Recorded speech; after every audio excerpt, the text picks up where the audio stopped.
Monsieur Shelf me l'a expliqué de cette façon. Il a dit, Jim, si tu as suffisamment de raisons, tu peux accomplir les choses les plus incroyables. Je n'ai jamais oublié la manière dont il l'a dit. Si vous avez suffisamment de raisons, voyez-vous, les raisons peuvent changer toute votre vie. Monsieur Shelf m'a dit, Monsieur Rohn, je pense que vous avez beaucoup d'intelligence. Vous avez beaucoup de talent. Vous avez beaucoup de capacités. Probablement que ce qui vous manque, c'est beaucoup de raisons. Il a dit, je ne pense pas que le solde actuel de votre compte bancaire soit une véritable indication de votre niveau d'intelligence.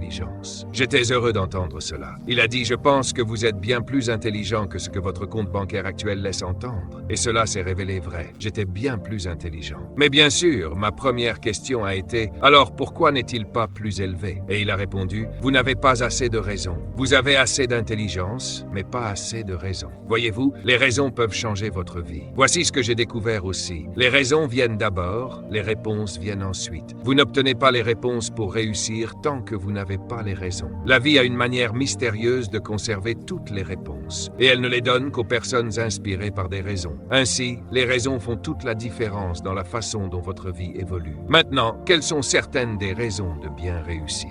Passons rapidement en revue une liste appelée les raisons de réussir.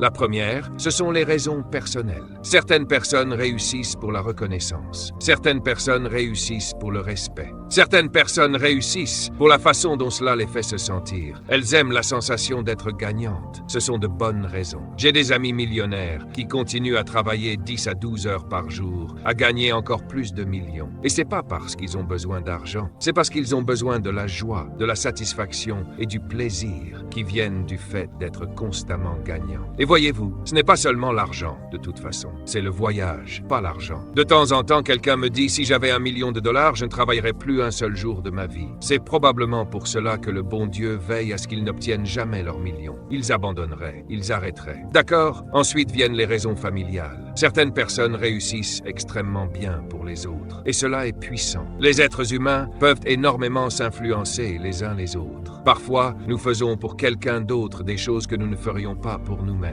Nous sommes faits ainsi. J'ai rencontré un homme un jour qui m'a dit « Monsieur Rohn, pour faire toutes les choses que je veux faire avec ma famille à travers le monde, je dois gagner au moins $250,000 par an. » J'ai pensé « Incroyable. Est-ce qu'une famille peut influencer un homme à ce point ?» Et la réponse est « Bien sûr. » Quelle chance ont les personnes qui se retrouvent profondément influencées par quelqu'un pour accomplir quelque chose de personnel. Et nous sommes influencés. L'auteur d'une chanson récente disait « Sans toi, l'hiver ne connaîtrait pas le printemps. Je n'entendrais pas le rouge-gorge chanter. Je n'aurais tout simplement aucune direction sans toi. » Ainsi, nous pouvons être influencés. Cela pourrait être l'une des raisons les plus stimulantes pour réussir. Trouver quelqu'un. Quand Andrew Carnegie est mort, ce petit Écossais qui a construit la grande industrie de l'acier. Quand il est mort, ils ont ouvert son bureau et dans l'un des tiroirs, ils ont trouvé un morceau de papier. Sur ce papier, Monsieur Carnegie avait écrit l'objectif de sa vie. Et il l'avait écrit alors qu'il avait une vingtaine d'années. Sur ce papier, il était écrit « Je vais passer la première moitié de ma vie à accumuler de l'argent. Je vais passer la dernière moitié de ma vie à tout donner. » Quel objectif?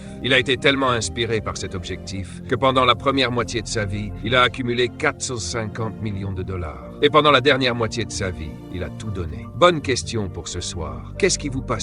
Qu'est-ce qui vous pousse tellement à vous lever tôt, à rester debout tard et à travailler toute la journée? Question suivante, qu'est-ce qui vous décourage? Quand j'ai trouvé les réponses à ces deux questions, ma vie a explosé de changements. J'ai finalement découvert ce qui me décourageait et j'ai réglé cela. Puis je me suis créé une liste suffisamment longue de raisons pour me motiver. Et une fois que la lumière s'est allumée pour moi, à l'âge de 25 ans, elle ne s'est jamais éteinte. Je suis tombé du ciel plusieurs fois, mais je n'ai jamais perdu cette motivation de faire quelque chose d'unique de ma vie. Voyez-vous, les raisons ont transformé toute ma vie. Maintenant, il existe une autre liste de raisons appelées les petites raisons concrètes, les petites raisons dures et réalistes. Parfois, ces petites raisons sont les raisons les plus puissantes qui peuvent changer votre vie. Parfois, il ne faut pas grand-chose. Aujourd'hui, je garde plusieurs centaines de dollars dans mon porte-billets. Ce ne sont que quelques centaines de dollars, mais c'était l'une de ces raisons qui ont changé ma vie. Juste avant de rencontrer Monsieur Shoaf, j'ai entendu frapper à la porte. Je suis allé ouvrir. Et là se tenait une petite fille. haute comme ça qui vendait des biscuits des Girl Scouts. Et elle m'a fait l'une des meilleures présentations de vente que j'ai jamais entendues. Offre spéciale, plusieurs saveurs, tout ce paquet de produits, 2 $. Et avec un grand sourire, elle m'a très poliment demandé d'acheter. Et je le voulais. Le grand problème, j'étais fauché. Je n'avais pas 2 $. Et encore aujourd'hui, je me souviens de la douleur et de l'embarras. Je suis père, je suis mari, j'ai fait des études, je travaille, j'ai 25 ans et je n'ai pas 2 $. Et je ne voulais pas lui dire cela pour une raison quelconque. Alors j'ai fait ce qui me semblait être la meilleure chose suivante. J'ai menti. Je lui ai dit, écoute, j'ai déjà acheté beaucoup de biscuits des Girl Scouts, j'en ai encore plein à la maison, ce qui était faux. Mais cela semblait me sortir du problème pour le moment. Elle a répondu, eh bien c'est merveilleux, merci beaucoup, et elle est partie. Quand elle est partie, j'ai fermé la porte. Et ce jour-là, je me suis dit, je ne veux plus vivre comme ça. J'en ai assez de mentir, et j'en ai assez d'être fauché. Je ne laisserai plus jamais cela m'arriver, plus jamais. Ce jour-là, je me suis promis de travailler aussi dur que possible, et d'avoir toujours suffisamment d'argent sur moi. Cela m'a pris un peu de temps, mais maintenant je le fais. C'était l'une de ces raisons, et je suppose que je garde toujours suffisamment d'argent pour 2 raisons. La première, c'est la façon dont cela me fait sentir. Mais aussi, au cas où je tomberais sur une autre petite fille vendant des biscuits des Girl Scouts. Comme ça, je suis prêt.